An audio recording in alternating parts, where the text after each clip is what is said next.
As of 2020, 9.9% of the world population doesn't have enough food to eat, 811 million people. 10.9% of the US population doesn't have enough food to eat, 13.8 million people. And more than 650,000 individual Marylanders don't have enough food to eat.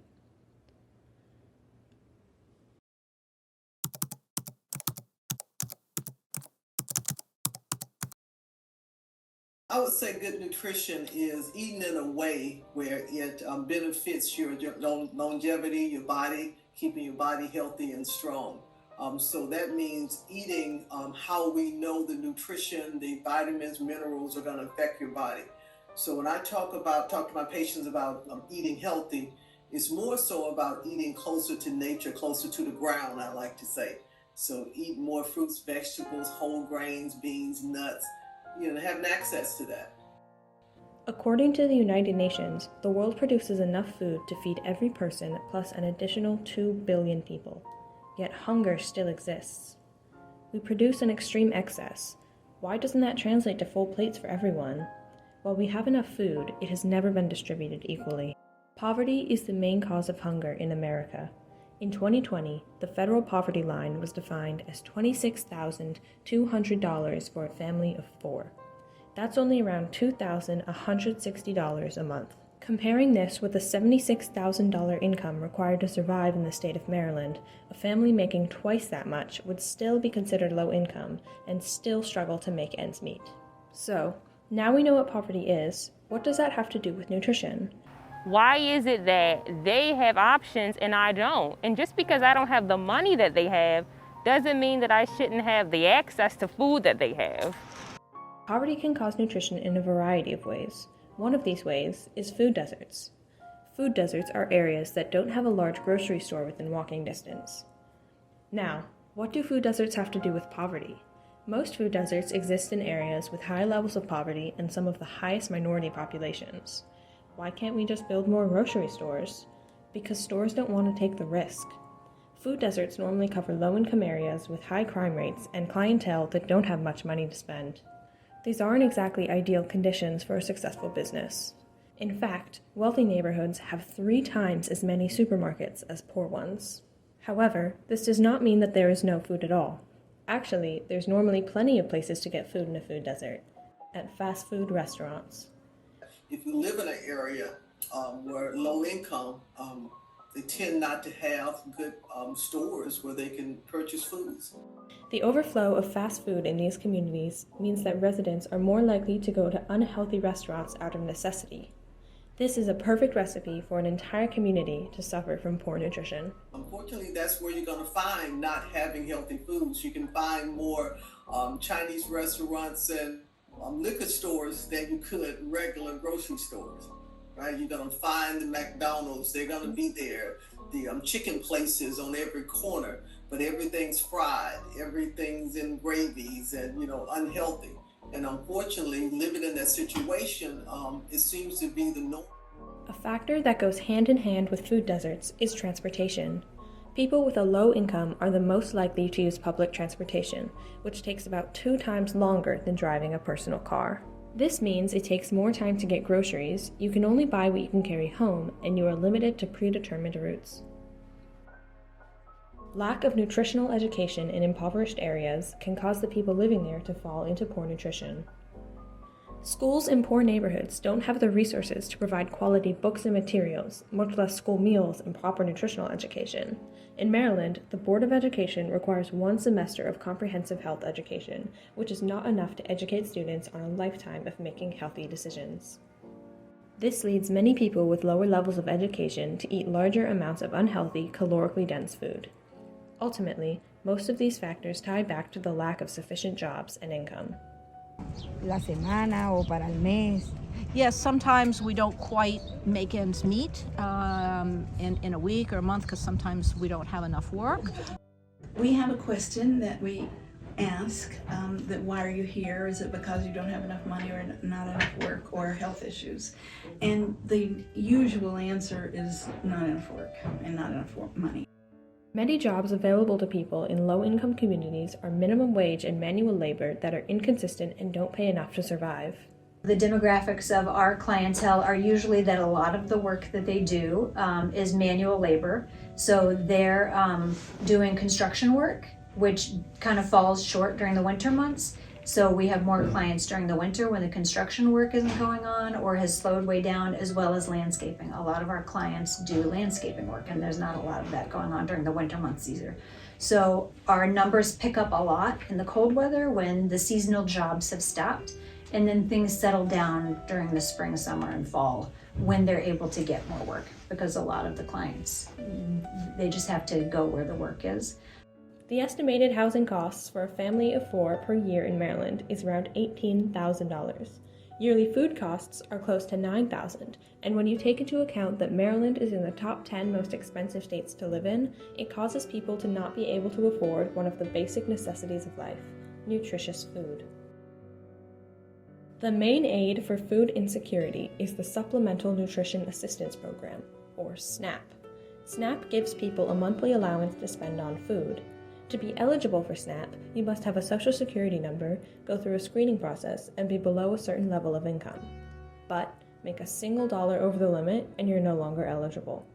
And though SNAP is supposed to help people that are food insecure, it automatically disqualifies people that are undocumented, who are, statistically, more likely to be lower income. People are forced to go to food pantries due to unemployment. First of all, and I hope this is not out of line to say, but most of our people are undocumented. So now we know how poverty causes poor nutrition. How does that impact real people? A common type of poor nutrition in the United States is what is known as hidden hunger.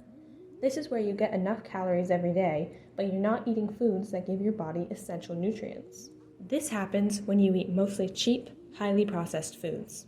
This type of hunger is hidden because people living in these conditions don't look underfed, but they are extremely unhealthy. And when you don't have enough nutrients, you are more susceptible to dangerous health conditions. You have less energy, mental clarity, educational outcomes, and work productivity. Look at all the major, we call the big fives. Let me see if I can remember. Cancer, diabetes, heart disease, stroke, and Alzheimer's. They all have a nutritional link. What about mental health? Your digestive tract produces 95% of your body's serotonin, which regulates your sleep, mood, and appetite.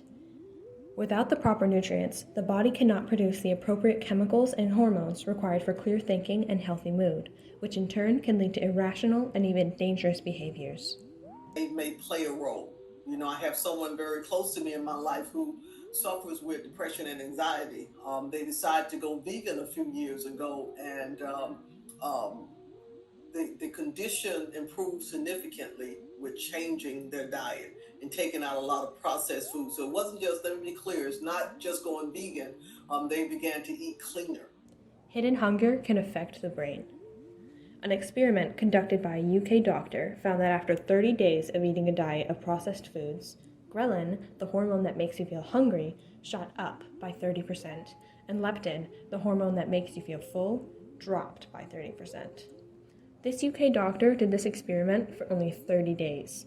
What would happen in a month, a year? It's terrifying to imagine the impact for someone's entire lifetime. Poor nutrition can also affect your ability to focus in school.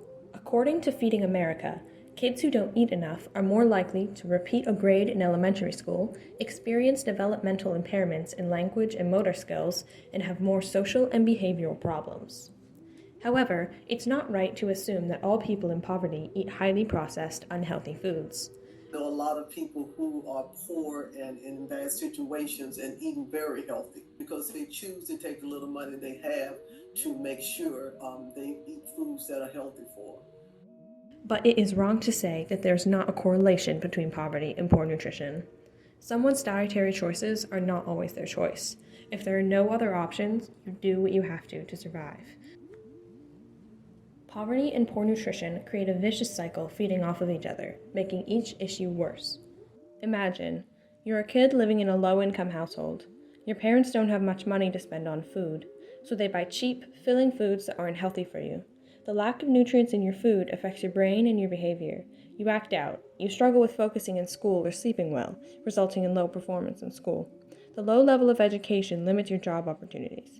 You are forced into low-paying jobs and cannot escape poverty. This person has no idea that their struggles are linked to their food, so they continue eating this way and pass on their habits to their children. As impoverished people resort to unhealthy food, they can develop health conditions. These conditions can make it hard for them to work and earn money to support themselves, or prevent them from working altogether. This forces them to rely on welfare programs and food assistance to get by, things that are meant to be minor help, not depended on completely. These systems cannot help them break out of the cycle of poverty, and their quality of life never changes.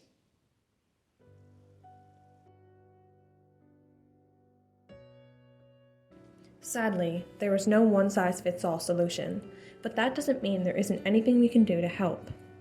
We can encourage the government to create incentives for grocery stores to set up locations in food deserts.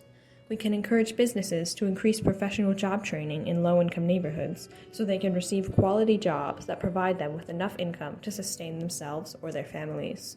We could also start initiatives to give money to food banks and food pantries, rather than just donating old canned goods. A dollar goes farther for us than if you buy a can of beans that costs $1. We can buy, as many as 5 cans of beans. So we've tried to encourage people more recently to please give cash contributions instead of food.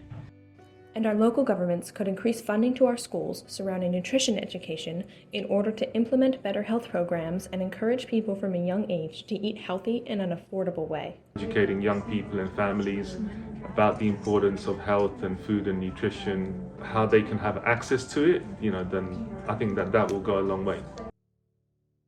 There are some small organizations like the Nutrition and Diabetes Education Center, or SNAP-Ed, who aim to educate people on how to live healthy on a limited budget. Yet, neither of these have the reach that we need to make real change. As many as 811 million people worldwide go hungry every night, while there is more than enough food produced to feed everyone on the planet. It is simply not enough to hope everyone will gain access to healthy food that will sustain them. It's up to the institutions within our nations to ensure that everyone has the opportunity to live a healthy life.